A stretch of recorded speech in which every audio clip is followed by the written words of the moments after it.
Senhor presidente, eu gostaria de começar agradecendo a compreensão da oposição, do governo e de todos os senadores e senadoras dessa votação, da proposta que reorganiza, que reformula o ensino médio. O ensino médio é a etapa da educação básica com os maiores desafios e, logicamente, o Senado dá a sua contribuição para a organização do ensino médio. O ensino médio brasileiro tem hoje, na atual formação, a chamada formação geral básica, são as disciplinas obrigatórias que devem estar presentes em todo o ensino médio, nos diferentes estados e, somando-se a isso, os itinerários formativos. Eu gostaria de destacar que, a partir de um debate, de uma construção, com várias emendas, audiências públicas, o texto passou pela Câmara sobre a relatoria do deputado federal Mendonça Filho, com uma grande participação de diferentes atores. Esse texto chega ao Senado e vai à Comissão de Educação, e eu gostaria de agradecer ao presidente, senador Flávio Arnes, pela designação, pela realização de um debate bastante produtivo e, a partir das audiências públicas, ouvindo professores, entidades, instituições, estudantes, a partir da consulta pública realizada pelo Ministério da Educação, pesquisa realizada pela Unesco, nós organizamos um texto que fortalece, senador Isalci, o ensino médio. Ele amplia a carga horária da formação geral básica, as disciplinas obrigatórias, mas mais do que isso, os itinerários formativos passam a ter uma orientação que deve ser definida pelo Conselho Nacional de Educação, ouvidos os estados, ouvidos os conselhos específicos, e essa formação geral básica ela vai complementar, fortalecer a formação geral básica, permitindo uma grande demanda apresentada pelos estudantes, que é a flexibilidade. Os estudantes querem enxergar no ensino médio uma etapa de formação que permita o aprofundamento em áreas e questões necessárias à sua continuidade de formação, quer seja para o exercício profissional, dentro dos cursos técnicos profissionalizantes, o desafio em relação ao mundo do trabalho, a ocupação no mundo do trabalho. Então, esse texto, ele fortalece a formação de professores, define responsabilidades para o governo federal, através do Ministério da Educação, para os estados também nessa ação de fortalecimento e na melhoria da formação dos professores, busca fortalecer e ampliar a educação em tempo integral. Nós queremos e precisamos que a educação pública brasileira garanta o direito a cada jovem, a cada criança, o direito de aprender. E que essa formação seja robusta, que permita a continuidade, quer seja na formação técnico-profissional, quer seja na área acadêmica, seguindo o chamado ensino acadêmico. Quero colocar que esse texto ele não resume e não atende todos os desafios. Precisamos, sim, de mais investimento e melhoria nas escolas de educação básica. A educação profissional, o senador Marcos Pontes, que foi ministro de Ciência e Tecnologia, sabe do grande desafio em relação a essa questão de formação profissional, de garantia de preparação para o mundo do trabalho e, ao mesmo tempo, a necessidade de aprofundamento da formação geral básica. Por isso, esse texto, ele passa das atuais 1.800 horas para 2.400 horas, com um desafio, como dar conta da integração dos itinerários formativos, a formação profissional e esse preparo.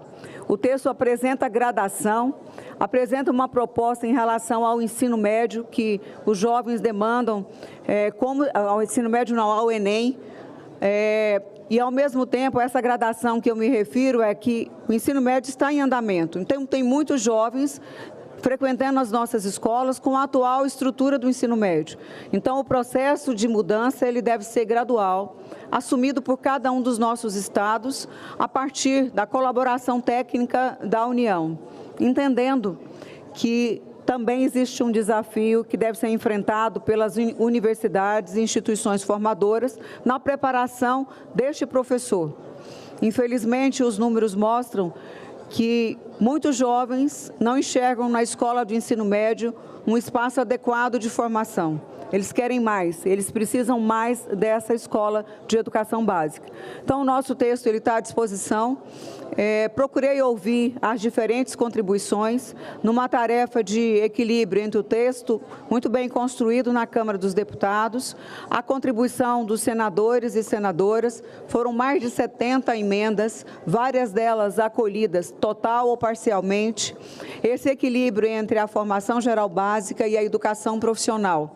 Nós precisamos garantir que, além de estados como o estado de São Paulo, Espírito Santo, Rio de Janeiro, Distrito Federal, que investem muito na formação profissional e várias outras experiências estaduais, é preciso garantir condições para que outros estados, a partir das suas escolas, que em muitos casos, em uma cidade, tem uma única escola de ensino médio. Esse é o Brasil que nós temos, que tem que ser respondido através de um esforço coletivo de estudantes, de lideranças que apresentaram e que buscam construir essa educação de qualidade, de professores, de apoio técnico-administrativo do Ministério da Educação, do CONSED e de outras instituições e, ao mesmo tempo, entendendo que o texto não se esgota. Eu gostaria de agradecer à equipe do Senado, através dos seus consultores, a Isana, o Marden, a Luana, os técnicos da Comissão de Educação e a compreensão, em especial hoje do senador Marcos Rogério, porque esse texto estava na pauta de amanhã e nós conseguimos construir um acordo para que fosse votado. Não é o meu texto, com certeza não é o texto da senadora Janaína, da senadora Leila, não é o texto do Ministério da Educação, é um texto construído dentro da correlação de forças e, ao mesmo tempo, entendendo que nós damos passos significativos para a melhoria do ensino médio, que é o que nos une e, com certeza, o texto volta para a Câmara, porque tem alterações. Eu tenho conversado com o relator, o deputado Mendonça Filho, para que nós juntos possamos aprovar esse texto rapidamente, porque o tempo conta contra... Ou seja, na verdade, o tempo precisa ser... nós precisamos ter urgência e organização, porque os sistemas precisam se organizar para o início de 2025. Então, eu agradeço a todos os colegas senadores e senadoras, ao presidente que tornou possível que fosse apresentado hoje, e agradeço a atenção e, ao mesmo tempo, a colaboração que foi feita a partir das diferentes contribuições. Muitos olhares diferentes vieram para o texto que permitiram aprimorar. Acho que vale a pena destacar também sobre a questão da língua espanhola. Eu retomo ela no texto, mas trago uma inovação, com um detalhamento que permite que as realidades locais sejam enxergadas. Por exemplo, o Amapá, que é vizinho da Guiana, que a língua francesa tem uma demanda por questão econômica e de emprego, poderá utilizar. De igual forma, alguns estados da região sul, que demande o ensino do italiano, do alemão, ou seja, de outras línguas. O texto dá essa abertura para que os estados possam gradativamente se organizar. Eu encerro aqui. Está presente conosco aqui o presidente da UBS, recém-eleito.